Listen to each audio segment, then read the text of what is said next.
जय हिंद दोस्तों। आज के क्लास में हम लोग सीखेंगे परमाणु एवं अणु के बारे में, ठीक है। और इससे रिलेटेड जो महत्वपूर्ण कॉन्सेप्ट होगा उसके बारे में बात करेंगे, ठीक है। तो सबसे पहले हम लोग ये समझ लेते हैं कि परमाणु क्या होता है।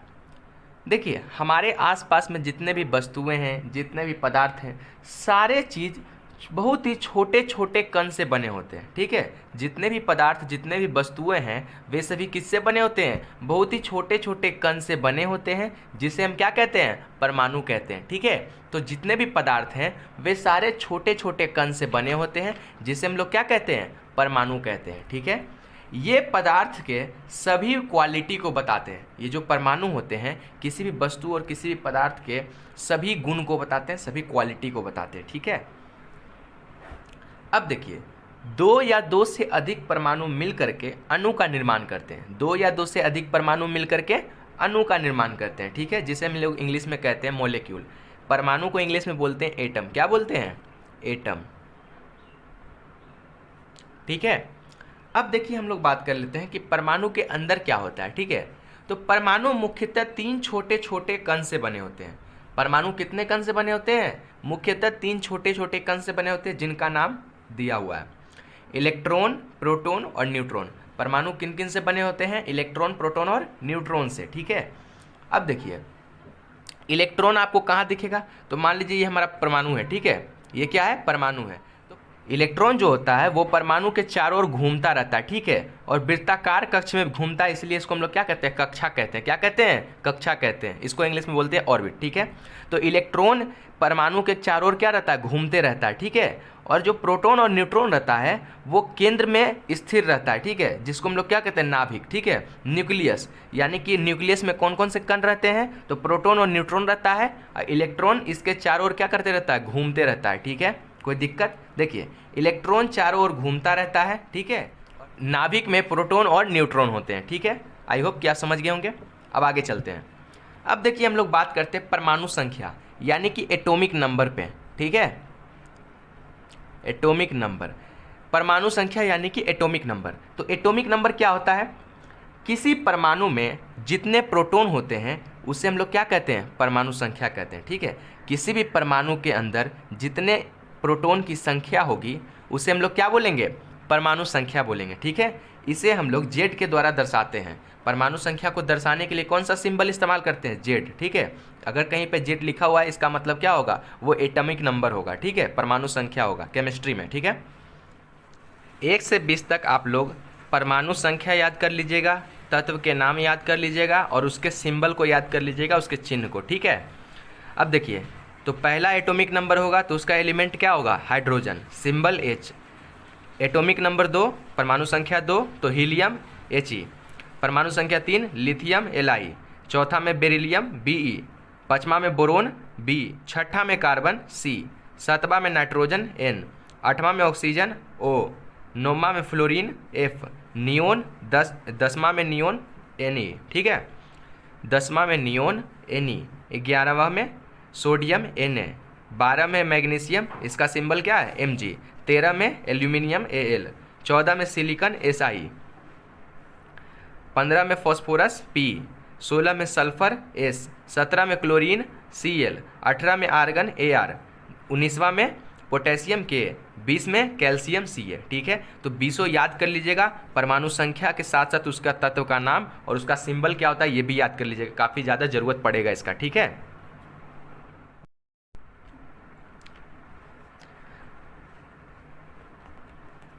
अब हम लोग आते हैं नेक्स्ट कॉन्सेप्ट पे। अब हम लोग नए कॉन्सेप्ट को पढ़ते हैं, परमाणु द्रव्यमान के बारे में, ठीक है। अभी हम लोग पढ़े परमाणु संख्या के बारे में, अब हम लोग पढ़ लेते हैं परमाणु द्रव्यमान के बारे में, ठीक है। तो किसी परमाणु में प्रोटॉन और न्यूट्रॉन के जो द्रव्यमान होते हैं उसका योगफल क्या कहलाता है? परमाणु द्रव्यमान, ठीक है। तो किसी परमाणु के अंदर जितने प्रोटॉन की संख्या होंगी और जितने न्यूट्रॉन की संख्या होंगी, ठीक है, तो इन दोनों का जो टोटल द्रव्यमान होगा, कुल द्रव्यमान को जोड़ने के बाद जो द्रव्यमान आएगा वही क्या कहलाता है? परमाणु द्रव्यमान, ठीक है। परमाणु द्रव्यमान यानी कि परमाणु का जो द्रव्यमान होगा उसी को हम लोग क्या बोलते हैं? परमाणु द्रव्यमान, ठीक है। तो परमाणु के अंदर तीन तरह के कण होते हैं। पहला होता है इलेक्ट्रॉन, दूसरा होता है प्रोटॉन और तीसरा होता है न्यूट्रॉन, ठीक है। और इलेक्ट्रॉन का मास ना के बराबर होता है, ठीक है। इसीलिए हम लोग क्या करते हैं, प्रोटॉन का द्रव्यमान और न्यूट्रॉन का द्रव्यमान को क्या करते हैं, जोड़ते हैं और हमको क्या मिल जाता है, परमाणु द्रव्यमान मिल जाता है, ठीक है। तो परमाणु द्रव्यमान क्या होता है, किसी परमाणु में प्रोटॉन और न्यूट्रॉन के द्रव्यमान का जो योग होता है, योगफल होता है, उसे हम लोग क्या कहते हैं, परमाणु द्रव्यमान कहते हैं, ठीक है। अब देखिए परमाणु द्रव्यमान को हम लोग ए से दर्शाते हैं। किससे दर्शाते हैं, ए से। जेड से किसको दर्शाते हैं, परमाणु संख्या को। और एन से दर्शाते हैं न्यूट्रॉन संख्या को। एन से क्या दर्शाते हैं, न्यूट्रॉन संख्या को, ठीक है। और इसमें क्या होता है कि देखिए परमाणु द्रव्यमान के बराबर क्या हो जाता है, परमाणु संख्या प्लस न्यूट्रॉन संख्या। परमाणु संख्या किसकी संख्या होती है, प्रोटॉन की संख्या होती है, ठीक है। कोई दिक्कत, 1 से 20 तक तत्व के परमाणु द्रव्यमान याद कर लीजिएगा, ठीक है, काफ़ी ज़रूरत पड़ेगा, ठीक है। मोलिकुलर मास निकाल। इलेक्ट्रॉन को एक परमाणु से दूसरे परमाणु में ट्रांसफ़र किया जा सकता है, ठीक है। एक परमाणु से दूसरे परमाणु तक इलेक्ट्रॉन को भेजा जा सकता है, ठीक है।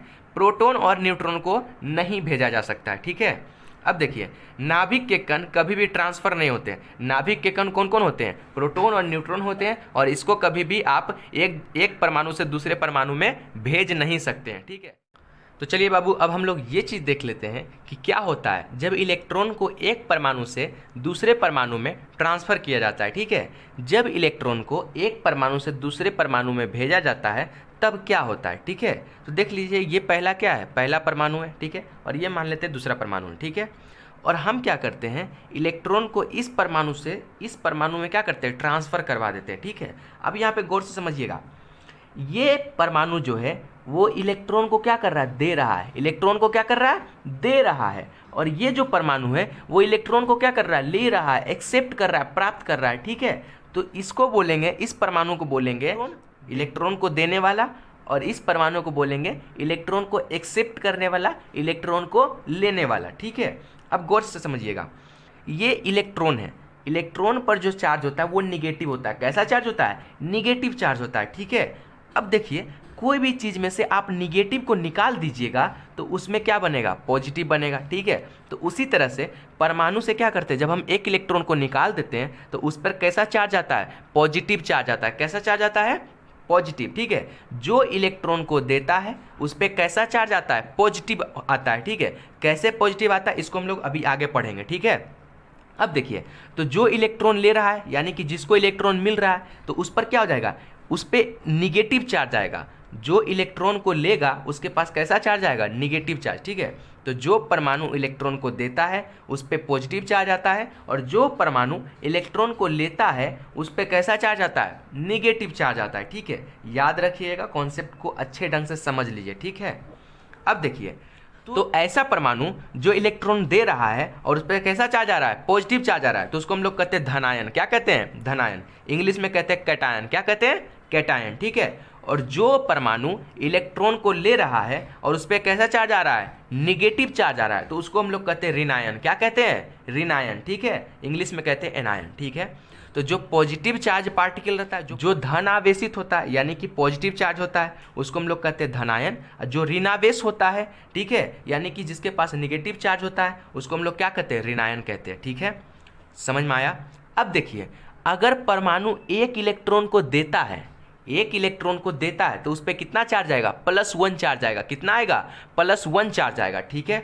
और अगर परमाणु 2 इलेक्ट्रॉन देता है, ठीक है, तो कितना चार्ज आएगा, +2 चार्ज आएगा, ठीक है। और अगर परमाणु 3 इलेक्ट्रॉन देता है, कितना इलेक्ट्रॉन देता है, 3 इलेक्ट्रॉन देता है, तो उस पर कितना चार्ज आएगा, +3 चार्ज आएगा। कितना आएगा, +3, ठीक है। अब देखिए इधर अगर कोई परमाणु एक इलेक्ट्रॉन को ले रहा है तो उस पर कितना चार्ज आएगा, -1, ठीक है। और 2 इलेक्ट्रॉन ले रहा है तो -2, अगर 3 इलेक्ट्रॉन ले रहा है तो -3, ठीक है। 3 इलेक्ट्रॉन से ज़्यादा आप दे नहीं सकते और 3 इलेक्ट्रॉन से ज़्यादा आप ले नहीं सकते, ठीक है। कभी भी 4 इलेक्ट्रॉन का ट्रांसफ़र नहीं होता है। कोई परमाणु 4 इलेक्ट्रॉन को ना ही दे सकता है, ना ही कोई परमाणु 4 इलेक्ट्रॉन को ले सकता है। जब भी इलेक्ट्रॉन का लेन देन होगा तो वो 1 इलेक्ट्रॉन का होगा, या फिर 2 इलेक्ट्रॉन का होगा, या फिर 3 इलेक्ट्रॉन का होगा। क्लियर, ठीक है। तो चलिए अब हम लोग ये समझ लेते हैं कि कैसे कोई परमाणु एक इलेक्ट्रॉन देता है तो उस पर पॉजिटिव चार्ज आता है, ठीक है, प्लस चार्ज आता है, और जब कोई परमाणु एक इलेक्ट्रॉन ले लेता है तो उस पर निगेटिव चार्ज आता है, ठीक है। तो अब देखते हैं, हम मान लेते हैं एक परमाणु क्या है, सोडियम का है, और दूसरा क्या है, क्लोरीन का है, ठीक है। अब सोडियम का परमाणु संख्या कितना होता है, 11, क्लोरीन का परमाणु संख्या कितना होता है, 17, ठीक है। आपको पता है कि परमाणु संख्या को हम क्या कहते हैं, प्रोटॉन की संख्या कहते हैं, ठीक है। तो ये क्या हो जाएगा, प्रोटॉन की संख्या, ठीक है, प्रोटॉन की संख्या। तो प्रोटॉन की संख्या सोडियम में कितना होता है, 11, और क्लोरीन में कितना होता है, 17, ठीक है। अब आपको पता है कि प्रोटॉन की संख्या के बराबर में कितना होता है, इलेक्ट्रॉन की संख्या होती है, ठीक है। तो उतना ही कितना हो जाएगा, देखिए, तो सोडियम में इलेक्ट्रॉन की संख्या कितना हो जाएगी, 11, ठीक है। और क्लोरीन में इलेक्ट्रॉन की संख्या कितनी होगी, क्लोरीन में प्रोटॉन की संख्या 17 है, तो इलेक्ट्रॉन भी कितना होंगे, 17 होंगे, ठीक है। अब देखिए आप, जब सोडियम एक इलेक्ट्रॉन अपना क्या करता है, जब सोडियम अपना एक इलेक्ट्रॉन क्लोरीन को दे देता है, ठीक है, तो देखिए जब एक इलेक्ट्रॉन दे दिया तो इसका एक इलेक्ट्रॉन घट जाएगा, तो 11 में से एक इलेक्ट्रॉन घट जाएगा तो कितना बचेगा, 10 इलेक्ट्रॉन। इसके पास देखिए पहले से 17 इलेक्ट्रॉन, अब क्या करता है, एक इलेक्ट्रॉन को प्राप्त कर लेता है, तो कितना इलेक्ट्रॉन हो जाएगा, टोटल 18 इलेक्ट्रॉन, ठीक है। अब आप देखिएगा, प्रोटॉन पे चार्ज होता है प्लस और इलेक्ट्रॉन पे होता है निगेटिव, माइनस, ठीक है। तो 11 प्लस होगा और 11 माइनस होगा, तो दोनों क्या होगा, अपने आप को कैंसिल कर देगा, ठीक है। अब देखिए यहाँ पर 17 प्लस 17 माइनस, तो ये एक दूसरे को क्या करेगा, कैंसिल कर देगा। लेकिन जब इलेक्ट्रॉन दे देता है, इलेक्ट्रॉन का देन लेन हो जाता है, तब देखिए क्या होता है, सोडियम के पास कितना प्रोटॉन रहता है, 11, सोडियम के पास इलेक्ट्रॉन कितना बचता है, 10 इलेक्ट्रॉन, क्योंकि एक इलेक्ट्रॉन ये क्या कर दिया, दे दिया है, ठीक है। तो अब देखिए 11 प्लस है और 10 माइनस है, तब कितना बचेगा, +1 होगा, ठीक है। अब क्लोरीन में देखते हैं, प्रोटॉन कितना था, 17 था, और एक इलेक्ट्रॉन जब ले लेता है तो कितना इलेक्ट्रॉन हो जाता है, 18, तो 17 प्लस है 18 माइनस है, तो 17 प्लस रहेगा 18 माइनस रहेगा, तब क्या हो जाएगा, -1 चार्ज, ठीक है। तो इस कारण से सोडियम पर +1 चार्ज आता है और क्लोरीन पर क्या आता है, -1 चार्ज, ठीक है। आई होप कि आप समझ गए होंगे। नेक्स्ट कॉन्सेप्ट अगले क्लास में हम लोग डील करेंगे, ठीक है।